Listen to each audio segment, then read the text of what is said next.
નમસ્કાર વિદ્યાર્થી મિત્રો, ગુડ મોર્નિંગ. આજે આપણે ધોરણ 9માં હિન્દી વિષયમાં લેક્ચર 2 भारतीय संस्कृति में गुरु शिष्य का संबंध. विद्यार्थी मित्रों, अगले वीडियो में हमने देखा था कि पहले विद्यालय मंदिर के समान होते थे, आश्रम के समान होते थे, पर आज क्या हो गया? आज यही होता जा रहा है जैसे हम हैं. गुरु और शिष्य के संबंध में आज जो परिवर्तन आया है वह ठीक नहीं है. वैसे गुरु भी वेतन भोगी होते जा रहे हैं, पैसों के लिए शिक्षा दे रहे हैं, ज्ञान दे रहे हैं, और शिष्य भी गुरु का आदर नहीं कर रहा है. ऐसी बातों को लेकर हमने विवेकानंद जी की बातें बताई थी कि विवेकानंद जी हमारे देश के कितने महत्वपूर्ण व्यक्ति थे. जब ये सम्मान उसको अमेरिका में मिला तब हमारे देश के लोगों को पता चला कि हमारे देश में कितने बड़े महान व्यक्ति हैं. तो ये क्या बात हुई? हमारे मूल्यांकन दृष्टि में दोष है. क्या है? हमारे मूल्यांकन दृष्टि में दोष है. हम लोगों को देखकर उसको क्या करते हैं? उसमें दोष ढूंढते हैं. उसके अंदर जो विशेषताएं हैं, जो महत्वपूर्ण बातें हैं, उनके कार्य महत्वपूर्ण है, ये हम नहीं देखते. तो आज का मूल्यांकन जो हमारा दोषी दिख रहा है उसको निकाल दीजिए और उन व्यक्तियों को, किसी भी व्यक्ति के अंदर कोई भी प्रकार की विशेषता है तो उसको उजागर कीजिए, बाहर लाइए, उनको मान दीजिए, उसको सम्मान दीजिए, उनकी महानता जो है किसी भी कार्य में वे बाहर लाइए. विद्यार्थी मित्रों, हमने ऐसे उदाहरण देखे थे जो हमें लेखक ने बताए. अब लेखक आगे क्या कहते हैं वे हम ठीक तरह से समझेंगे.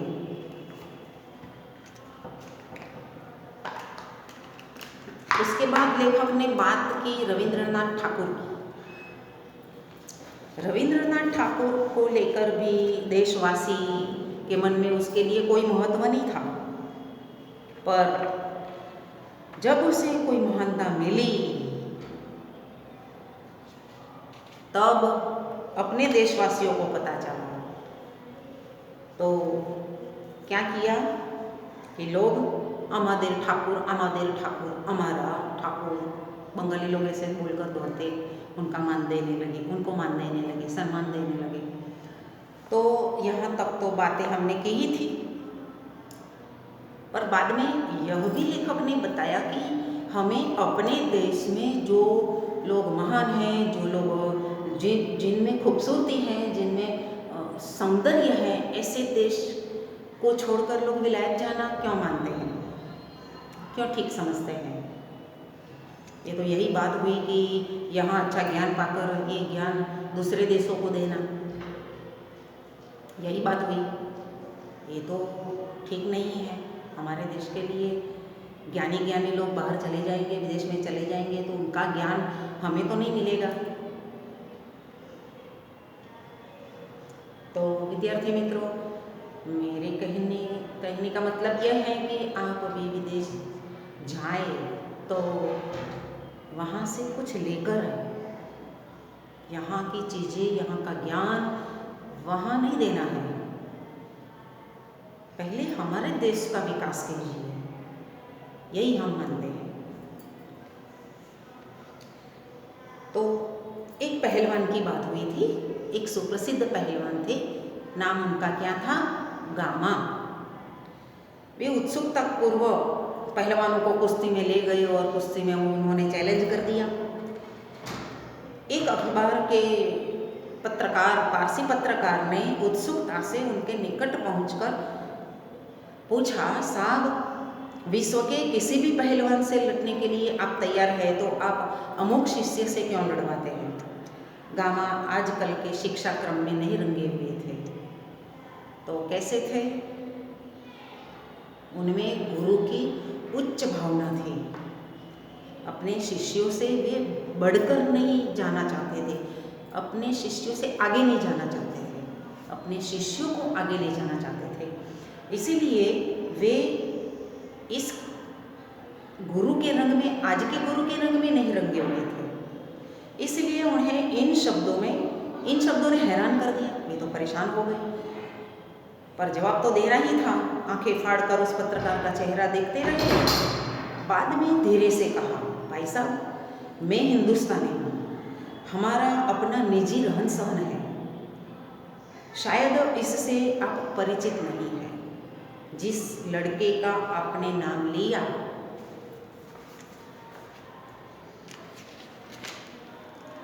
वह मेरे पसीने की कमाई है, मेरा खून है। क्या बात है! कैसे गुरु है? अपने शिष्य को अपने पसीने की कमाई कहते हैं, अपना खून मानते हैं। वे कहते हैं कि मेरे बेटे से भी अधिक मुझे प्यार है। किससे? अपने शिष्य से।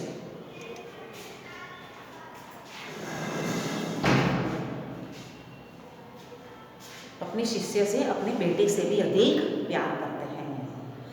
मुझ में और उसमें कोई फर्क नहीं है। गुरु जी कहते हैं, गामा पहलवान कहते हैं कि मैं लड़ा या वो लड़े, दोनों बराबर हैं। हमारी इस परंपरा को आप समझने की चेष्टा करें। हम लोगों को वंश परंपरा से शिष्य परंपरा अधिक प्रिय है। यही गुरु की महानता है, यही महत्व है, जिसे हम ऐसे गुरुओं को सत सत नमन करते हैं। अब आगे बढ़े। भारत में गुरु शिष्य संबंध का यह भव्य रूप आज साधुओं, पहलवानों, संगीतकारों में थोड़ा बहुत सही पाया जाता है। आप लोग टेलीविज़न देखते होंगे और कई रियल कार्यक्रम जो आते हैं, Indian Idol, dance India dance, ऐसे कई कार्यक्रम हैं जो शिष्य को ज्ञान देते देते, सिखाते सिखाते वे ऐसे गुरु बन जाते हैं, उनको सिखाने वाले, जो उसे सत सत नमन करते हैं, प्रणाम करते हैं। यही गुरु की उच्च भावना है, यही शिष्यों की उच्च भावना है। भगवान रामकृष्ण वर्षों योग्य शिष्य पाने के लिए प्रयत्न करते रहे। रामकृष्ण परमहंस क्या पाने के लिए प्रयत्न करते रहे? अपने योग्य शिष्य प्राप्त करने के लिए प्रयत्न करते रहे। जैसे व्यक्ति को भी उत्तम शिष्य के लिए रो रो कर प्रार्थना करनी पड़ती थी। इसे समझा जाता है कि एक गुरु के लिए शिष्य कितना महंगा और महत्वपूर्ण होता है। संतान प्राप्ति वर्ग उन्हें दुख नहीं देता, पर बगैर शिष्य के रहने के लिए भी वे एकदम तैयार नहीं होते। यही सही और सच्चे गुरु होते हैं, जो अपने शिष्य के बिना रह नहीं सकते। इस संबंध में ईसा का एक कथन सदा स्मरणीय है। उन्होंने कहा था, ईसा मसीह, यीशु ख्रिस्त, उन्होंने क्या कहा कि मेरे अनुयायी यानी शिष्य लोग मुझसे कहीं अधिक महान होते हैं और उनकी जुतियां होने के बराबर भी मैं नहीं हूँ। यही बात गांधी जी बनने की क्षमता जिनमें है, उन्हें गांधी जी अच्छे लगते हैं। विद्यार्थी मित्रों, आप लोगों को कौन अच्छा लगता है? आप अपने अंदर झांक कर देखिए, सोचकर कहिए और वैसा बनने का प्रयत्न कीजिए जो आपको प्रिय है। जो नेताजी हो सकते हैं, कोई साधु संत हो सकते हैं, कोई विचारक हो सकते हैं, कोई कवि लेखक हो सकते हैं। तो आप, अगर आपको कोई ऐसा कोई व्यक्ति प्रिय है, तो आप उनके गुण आपके अंदर आए बिना नहीं रहेगा। वे ही उनके पीछे चलते हैं। विवेकानंद सिर्फ उन्हें पसंद आएंगे जिनमें विवेकानंद बनने की अद्भुत शक्ति होगी। तो आपको सोच कर रखना है कि आप क्या आपको कौन पसंद है। ठीक है, अब आगे समझिए। कविता के मर्मग्न और रसिक स्वयं कवि से अधिक महान होते हैं। विद्यार्थी मित्रों, यहाँ पर जो उदाहरण दिया है उसका मतलब यह है कि कवि कविता लिखते हैं जिस विषय पर लिखा है, ये विषय हम बार बार गाते रहते हैं, गुनगुनाते रहते हैं, समझते रहते हैं। तो कवि ने तो एक बार कविता लिखी तो वे दूसरी कविता लिखने के लिए आगे बढ़ेंगे, पर हमें जो कविता पसंद आई है वह कविता हम बार बार गाते हैं, बार बार समझते हैं और गुनगुनाते रहते हैं। उसका मतलब यह हुआ कि कवि से भी उस कविता को पढ़ने वाले, समझने वाले, गाने वाले कवि से भी महान है। क्या है? कवि से भी वे महान हैं। संगीत के पागल सुनने वाले ही स्वयं संगीतकार से अधिक संगीत का रसास्वाद करते हैं। यहाँ पूज्य नहीं, पुजारी श्रेष्ठ है। यहाँ सम्मान पाने वाले नहीं, सम्मान देने वाले महान हैं। स्वयं पुष्प में कुछ नहीं है। बहुत ही सुंदर उदाहरण दिया है। पुष्प में स्वयं कुछ नहीं है। वे नहीं बोलता है कि मेरा रंग ऐसा है, मेरा रूप इतना सुंदर है, मुझसे जो सुगंध आ रही है वे बहुत ही सुंदर हैं या बढ़िया हैं। फूल स्वयं नहीं कहते। फूल को देखने वाले उसके रंग, रूप और उसकी सुगंध को पसंद करते हैं, तब फूल की सौंदर्यता दिखाई देती है। कितने ही पुष्प का सौंदर्य उसे आने वाले की दृष्टि में है। दुनिया में मैं कुछ नहीं हूँ, जो कुछ भी है हमारी चाह में है, हमारी दृष्टि में है।